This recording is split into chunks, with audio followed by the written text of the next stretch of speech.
Amen. Sa hantungan ng mga yumao, sagapin mo ako, Panginoon.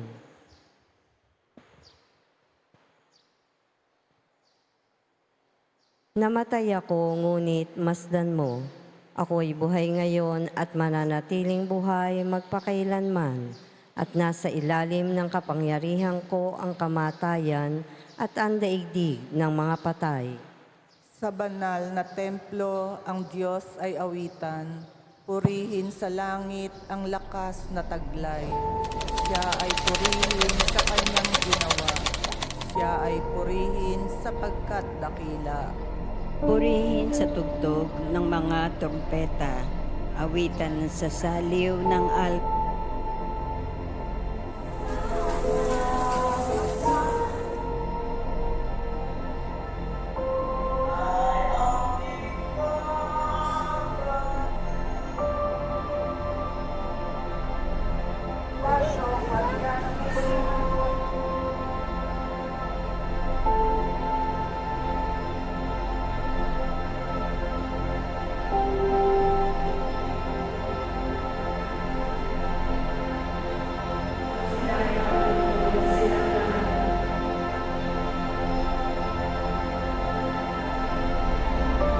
Una, ngayon at magpakailanman, magpasawalang hanggan. Amen.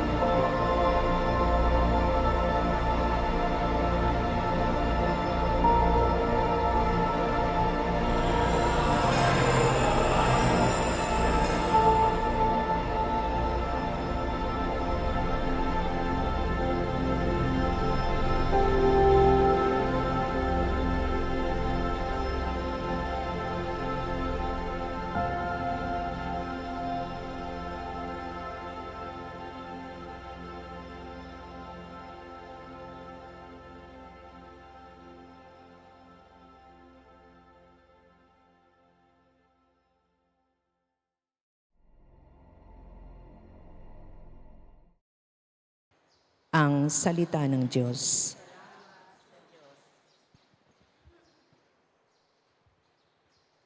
Si Kristo ang maging tao ay naging masunurin para sa lahat sa atin hanggang kamatayan. Oo, hanggang kamatayan sa krus. Kaya naman siya ay itinampok ng Diyos at binigyan ng pangalang higit sa lahat ng pangalan.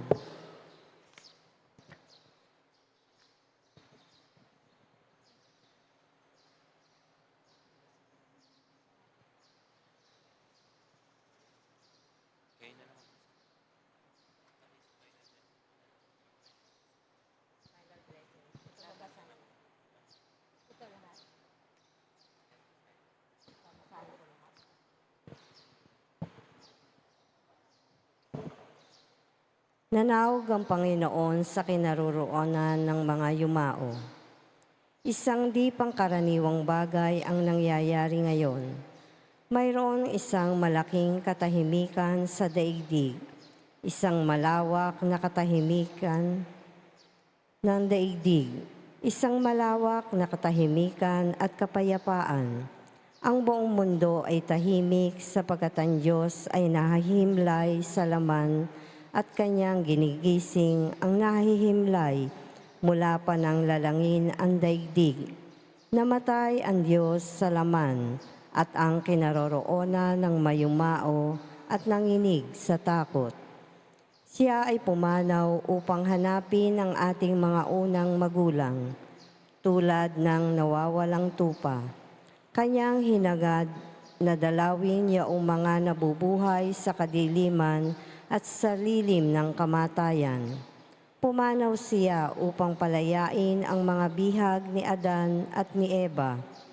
Nilapitan sila ng Panginoon na may dalang krus, ang sandata na nagpanalo sa kanya ng tagumpay, at sa pagkakita sa kanya ni Adan, ang unang tao na kanyang nilikha.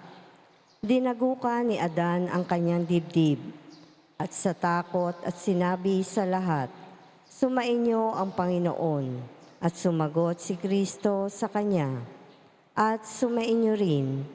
Hinawakan ni Kristo ang kanyang kamay at itinaas niya na sinasabi, Gumising na o natutulog at bumangon mula sa kamatayan at bibigyan ka ni Kristo ng liwanag.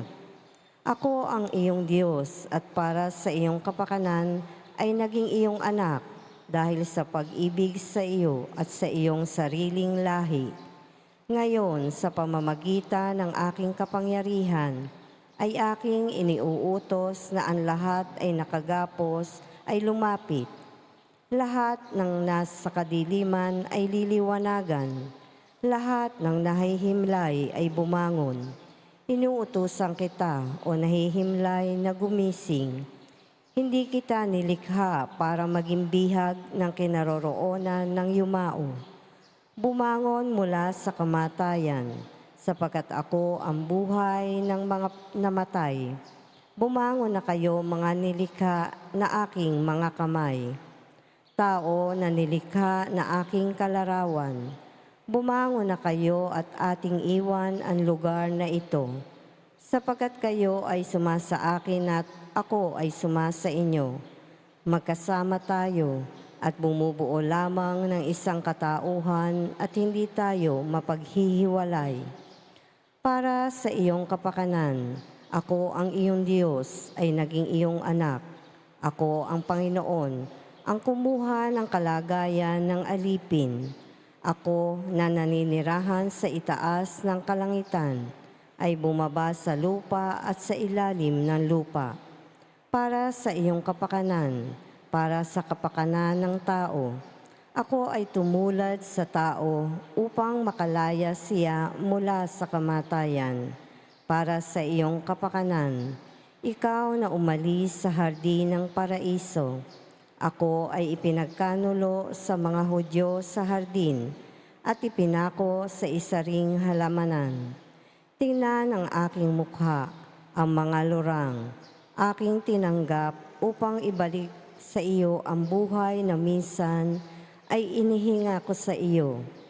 Tingnan mo ang bakas ng mga hampas na aking tinanggap upang baguhin ang iyong kalikasan at maging aking kalarawan. Sa aking lingkod, tingnan mo ang mga pilat ng mga hagupit na aking tinamo upang alisin ang bigat ng kasalanan na nagpapabigat sa iyong likuran. Tingnan ang aking mga kamay na ipinako sa isang puno para sa iyo na iniunat minsan ang kamay sa isang puno. Nahimlay ako sa krus at ang tagiliran ay inulos ng sibat para sa iyo na nahihimlay sa paraiso. At mula sa iyong tagiliran ay nagmula si Eva. Ang aking tagiliran ay nagpahilom ng aking mga sakit. Ang aking pagkahimlay ang gigising sa iyong pagkatulog. Ang sibat na umuulos sa akin ay tumulo sa sibat na lumalaban sa iyo. Bumangon ka at umalis tayo sa lugar na ito. Dinala ka ng kaaway, palabas sa makalupang paraiso. Hindi kita ibabalik sa paraiso. Hindi kita ibabalik sa paraisong yaon. Subalit iluluklok kita sa kalangitan. Ipinagbabawal ko sa iyo ang puno na sumasagisag lang sa buhay. Subalit ngayon, tingnan mo, ako ng buhay ay kapiling mo. Itinalaga ko ang mga kerubin upang bantayan ka tulad ng isang alipin. Subalit ginawa ko silang sumamba sa iyo na kalarawan ng Diyos. Ang luklukan na napapaligiran ng mga kerubin ay naghihintay sa iyo. Ang silid ng ikakasal ay nagagayakan. Ang piging ay handa na. Ang walang hanggang tirahan ay naghihintay. Ang yaman ng lahat ng mabuti ay bukas na. Ang kaharian ng langit ay handa para sa iyo na walang hanggan. Amen.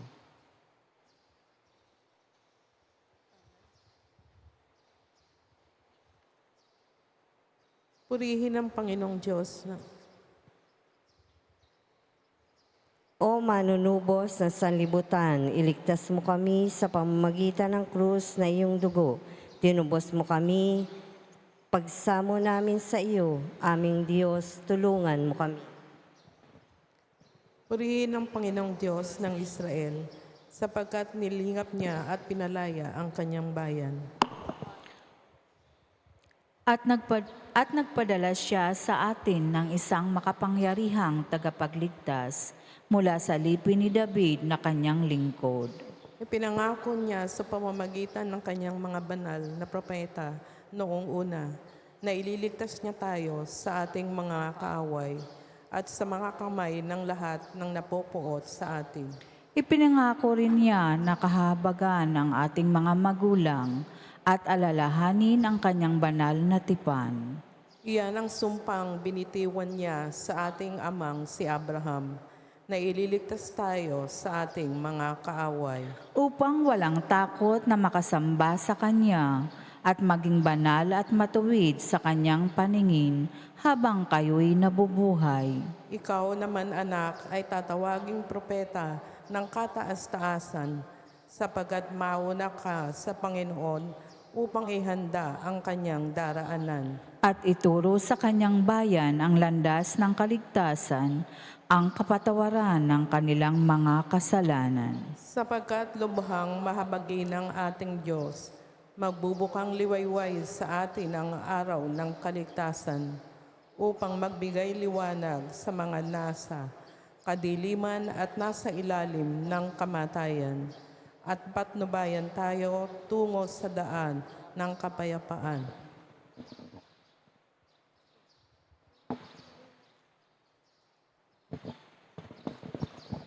Papuri sa Ama at sa Anak at sa Espiritu Santo, kapara nung unang ngayon at magpakailanman at magpa sa walang walang hanggan. hanggan. Amen. O manunubos ng sanlibutan, iligtas mo kami sa pamamagitan ng krus at ang iyong dugo, tinubos mo kami. Pagsamo namin sa iyo, aming Diyos, tulungan mo kami.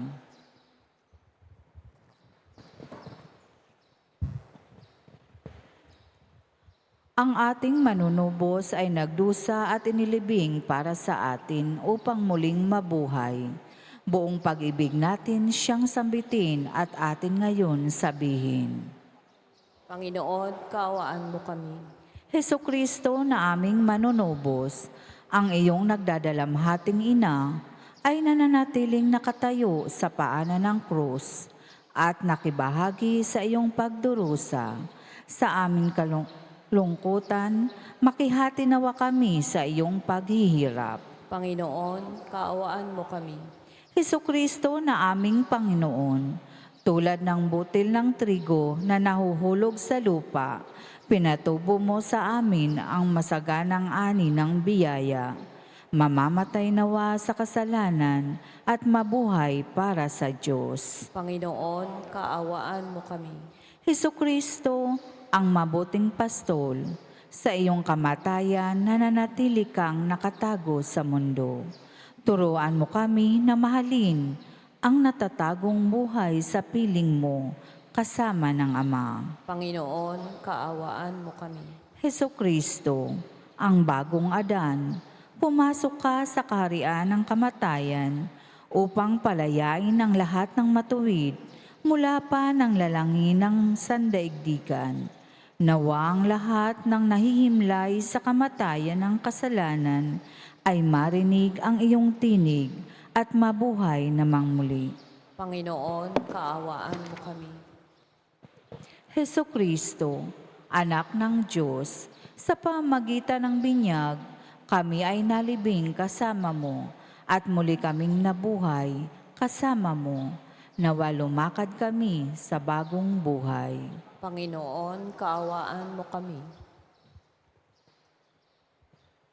Sa tagubilin na nakagagaling na utos ng Diyos, dasalin natin ang panalangin na itinuro ng Panginoong Hesukristo. Ama namin, sumasalangit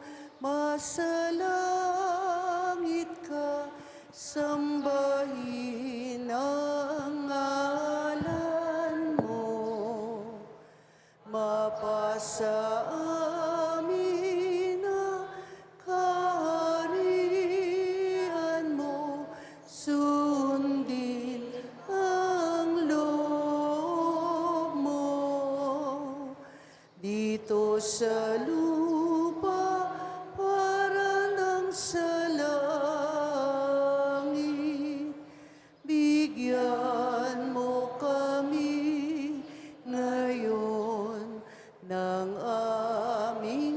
kanin sa araw-araw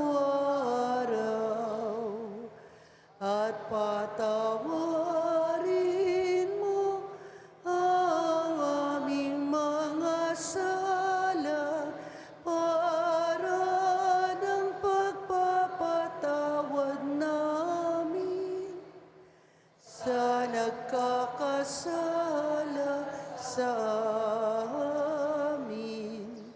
At huwag mo kaming ipahintulot sa tukso at iadya mo kami sa lahat ng masama.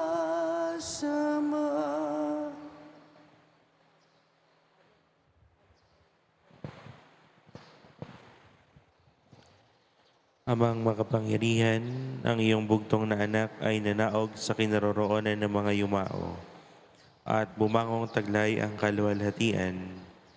Ibangon mo rin ang bayang nananalig sa iyo na sa binyag ay nalibing kasama ni Kristo upang sa pagkabuhay ay makasama niya sa buhay na walang hanggan. Sa pamamagitan din niya, kasama ng Espiritu Santo magpasawalang hanggan. Amen. Naway pagpalain tayo ng Panginoon, iligtas tayo sa lahat ng masama at patnubayan tayo sa buhay na walang hanggan. Amen. Gandang umaga po sa inyo lahat.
magpasawalang hanggan.